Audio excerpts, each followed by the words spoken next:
C'est déjà un peu plus joyeux d'un coup. La partie peut commencer.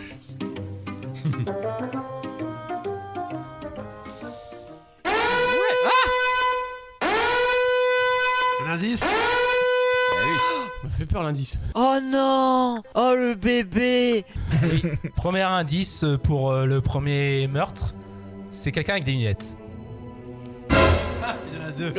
Bah, Trois. il y en a derrière les scènes, mais bon. Après il y a les enfants. Oui, ça. non, mais ils peuvent compter aussi. Et Ah, tout le il y public en a compte, tout le monde compte. Tous ceux qui sont là peuvent compter. Ah, Du coup, ça peut être n'importe qui. À vous de deviner qui ça peut être. Oh putain!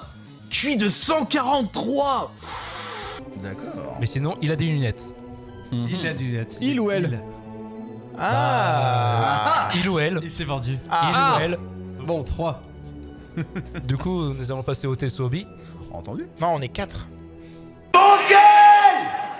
Alors, TSOB, donc aujourd'hui, comme un temps des sons sur Halloween, je décide de vous présenter quelques petits jeux de société qui justement sont sur le thème d'Halloween, les horreurs, bref, pour passer des petits moments en famille et entre amis assez sympathiques. J'ai pensé aux petites bourses. Sa mère est si pauvre que les canards lui jettent du pain. Ah, ah, ah. Ma mère est si pauvre que quand le curé lui a parlé du dernier repas, elle a cru que Jésus avait pris le ticket resto. Ma mère est si pauvre qu'elle agite un esquimau dans la pièce et elle dit qu'on a la clim. Ma mère est si pauvre qu'elle marche dans la rue avec une seule chaussure. Et quand on lui demande si elle a perdu une chaussure, elle dit non, j'en ai trouvé une. Donc on va monter au niveau, on va partir sur le plus bas au niveau prix et ensuite on montera. Comme ça, il y en aura pour tout le monde. Premier jeu, nous allons passer pour un petit jeu qui se joue en affrontement. Il s'agit du service compris. C'est un petit jeu de cartes qui se joue entre 2 et 6 joueurs où vous incarnez des monstres, tout simplement. Hein. Vous incarnez tous chacun une famille. Donc vous avez les champignons, les citrouilles, les gobelins. Bref, vous avez du petit monde. Vous êtes invité à la table du géant. Pas de bol, c'est vous le bouquet garni.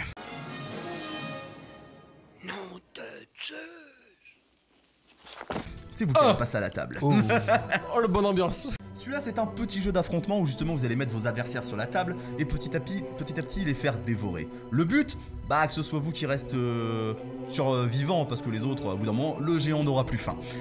Oh, d'accord. C'est un petit jeu assez rapide. Moins d'une petite heure pour en faire une partie. Vous pouvez perdre des amis si vous êtes les rois des coups de pute. Ça arrive, hein. Attends, c'est un peu comme les jeux du loup et tout ça ou c'est différent? C'est différent, il n'y a pas de truc caché, tu sais parfaitement ce qui va se passer. D'accord. Ouais. Je te dirais plus, à ce niveau-là, ce serait plus comme un Uno, tu vois, un petit peu. Ok. En disant, tiens, je te mets ça, je te prends ton monstre et tu vas sur la table. Faudrait D'accord, qu'on en ok. fasse une partie un jour. Pour Ouais, les on prochaines- vient, il est vraiment En plus, bien. celui-là n'est pas cher du tout, vous pouvez l'avoir pour une vingtaine d'euros à peu près. D'accord, c'est ok. raisonnable. Eh, faut mettre tous les amis sur la table, bah j'espère qu'elle est pas en vert, hein, parce que quand même. En tout, vous avez 9 personnages par race à peu près. Donc vous avez 9 vies en gros. Mais non, D'accord. c'est 9 vies. amusant, c'est frais, bref, Micha. on passe un bon moment. Miaou. D'accord. Deuxième jeu, je décide de vous prendre un Oh, you touch my tra-la-la. actif où vous incarnez des petits enfants à une soirée, on va dire un peu mouvementée, vu que vous avez la babysitter qui vous court après, mais il y a aussi quelque chose qui rôde dans les ombres, le boogeyman. Oh. Donc en tant que petit enfant, vous allez essayer de trouver des objets pour essayer de contrer le boogeyman. I'm the boogeyman. Des Mais, punaises. mais attention, parce que vous pouvez justement être mort de peur. Voilà. Le boogeyman, Ah. c'est un jeu coopératif justement, pour 1 à 6 joueurs, parce que vous avez aussi un petit mode solo dans ce petit jeu. D'accord. Donc, et vous avez une maison, le plateau est assez gros, vous avez une maison entière, et votre but est de fouiller la maison pour trouver les objets tout en évitant Vicky, la babysitteuse, et le boogeyman I'm the boogeyman. qui viendra vous faire peur. Putain, ça fait 2 monstres à éviter quoi, c'est chaud quand même. En sachant que Vicky réagira à vos actions parce que dès que vous ferez une action comme fouiller, vous ferez du bruit, donc elle se rapprochera de votre bruit. Tandis que le boogeyman se téléporte de pièce en pièce à chaque fin de tour. Mais ce n'est pas un jeu qui est, on va dire, punitif, vu que vous avez des fois des petits gages assez rigolos, comme porter un chapeau jusqu'à la fin de du tour. C'est rigolo. Sinon, vous perdez un statut à ce niveau-là. C'est un jeu bon enfant et assez sympathique à ce niveau-là. Il est assez compliqué sur la fin, vu qu'il faut faire pas mal de G de dés pour gagner. C'est un jeu qui peut être intéressant pour TSO avec des petits gages et tout ça, c'est toujours intéressant. Tout à fait. Ouais. Tout à Franchement. fait, ce jeu-là, il est sorti dans l'année dernière, si je dis pas de bêtises, il coûte 60 €. Et vous avez même l'extension avec le jardin, donc qui vous rajoute encore des scénarios en plus. Et vous avez aussi un petit mode où un joueur va jouer le boogeyman. Oui, on a compris, c'est bon, on peut passer à autre chose dans le plan de l'existence. Nique ta... Troisième jeu, là on va passer encore un petit peu. Il s'agit de l'Insauvable. Vous êtes à bord. C'est un jeu semi-coopératif vu que celui-là est à rôle caché.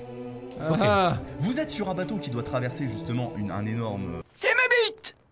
Enfin, traverser l'Atlantique. Le problème c'est qu'il y a des intrus sur votre bateau. Des créatures, des profondeurs. C'est le 8ème passager. Oh, j'adore le c'est un peu ça, sauf que justement, vous avez des personnes qui vont jouer les êtres humains normaux et d'autres qui vont jouer les monstres cachés à ce niveau-là. Le but pour les passagers, arriver jusqu'au bout. Le but pour les créatures, que le bateau coule, justement. Ah d'accord, ok. Ah, ça se rappelle les jeux Vendredi 13 et tout ça qui est en ce moment avec sur PSN et tout. Non, c'est pas vrai. Mais c'est super ça.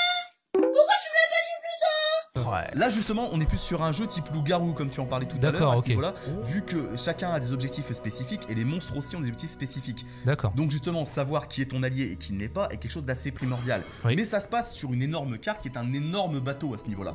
Donc vous avez la salle des machines, la salle des commandements et même des fois le capitaine peut être un monstre. Je te demande pardon. C'est ça qui peut être terrible avec ce jeu. Ça, tout le monde peut trahir.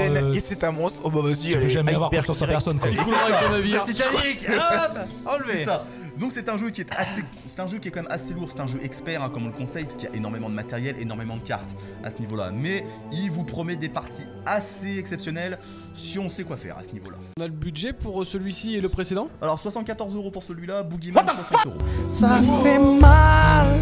GG, t'es riche toi. Attendez, attends, moi je m'achète des loups-garous, moi je les paye 10 balles. Ça va, quoi. On le fait toujours en émission. Moi j'ai le pacte du loup. Et comme dirait grand-père, je n'ai pas fini. Pas moi. Ah, ça c'est Jackie Chan Aventure. Non, c'est... Tout à fait. Il m'en reste un. Là, mais je vais plus parler d'une gamme en général de jeux, vu que c'est à peu près à chaque fois le même jeu, mais dans des univers différents. Je vais parler d'un classique maintenant du jeu de société. Il s'agit de Zombicide. Un jeu coopératif justement pour 1 à 6 joueurs, où votre but est de survivre à une armée de zombies. Bah ouais, logique. Et remplir quelques objectifs sur un énorme plateau. On peut faire des coups de pute dans le jeu? Non, c'est un jeu. Ah, il attend ça. Il attend que ça. Aucune fierté, GG. Mais c'est bien, ça crée du suspense et de l'attention. Vous avez quand même un joueur qui peut contrôler les zombies, donc tu peux te faire plaisir à... Ouais. à faire... Oh putain, la salope. un gangbang sur quelqu'un que t'aimes pas. Putain, le maître des zombies, c'est vrai que ça claque quand même. Bah ça, je vois bien Mais... notre princesse en reine des zombies. Oh ouais, qui est prêt. oui, largement. C'est normal, c'est moi la meilleure. Ce qu'il y a d'intéressant avec Zombicide, c'est que c'est une gamme qui est assez monstrueuse. Vous avez plusieurs versions, vous avez la version moderne, vous avez la version moyenâgeuse, la version spatiale, la version qui vient de sortir, la version cowboy. Ça fait beaucoup là, non? Donc vous en avez pour tous les goûts. Putain, ouais, c'est un peu comme Monopoly, quoi. Un peu comme Monopoly, il y en a pour tous les goûts. C'est ça, mais à chaque fois vous avez des petites règles différentes, des monstres différents. Par exemple, sur la version médiévale, on a eu des extensions avec des gobelins, par exemple. Oh. Donc c'est son. Mais là, par contre, au niveau budget, vous allez raquer mes cocos parce que c'est des jeux mais ça, à énorme boîte et avec beaucoup de figurines. Ah, il est l'heure d'aller se faire enculer. Honnêtement, je vois plus ça comme un jeu de rôle. Ouais. Tu peux le prendre comme un jeu de rôle vu que il y a énormément de personnages en plus. D'ailleurs, la gamme a été étendue avec des auteurs qui ont donné des personnages, par exemple. Ouais. Donc c'est vraiment un jeu, oui, de rôle participatif à ce niveau-là. C'est pas mal du tout. Ça te fait des bonnes soirées et des retours. On est déjà en version 2 sur le jeu pour la version moderne. Donc c'est un jeu qui a énormément de succès. Il était énormément de fois en rupture de stock, par exemple. Attends. Donc c'est un jeu que je recommande. Par rupture de stock malgré le budget qu'il faut mettre. Bah il faut plus de 125 € pour la boîte. Ah bah c'est tout simplement une hallucination collective. Ah bah... Mais tu as facilement... Faites des dons. T'as facilement... Bonjour, Telso, faites des dons. Après je vais te dire, t'as au moins plus de presque de 70 figurines par boîte. Ouais, je vois genre... Ouais, c'est énorme. T'as plus de figurines que d'autres choses. Ça rappelle les Warhammer. C'est ça, c'est comme du Warhammer. Et quoique, je te dirais, Zombicide est moins cher que Warhammer. Pour jouer en même temps, Warhammer... Je joue à Warhammer, donc je sais ce que je fais. Il faut vendre un rein pour participer. J'ai toujours pas mon armée de 2000 points, pourtant j'en ai mis 2 €. Ah ouais, quand même. Après, c'est le problème, c'est que c'est mon banquier après qui dit ça. Il fait, attends, on a un problème, gamin. Qu'est-ce que tu fous là? Attends, il y a trop d'argent qui parle. T'as des factures à la fin du mois. Et ça, par contre, c'est terrifiant quand mon banquier me dit ça. Oui, je comprends. Ça, c'est le pire truc d'horreur, c'est le banquier qui t'appelle. C'est ça. Bonjour, c'est la banque. Ah non. C'est la gendarmerie une fois. Ou alors, bonjour, c'est belle maman. C'est encore pire, tu cries plus fort.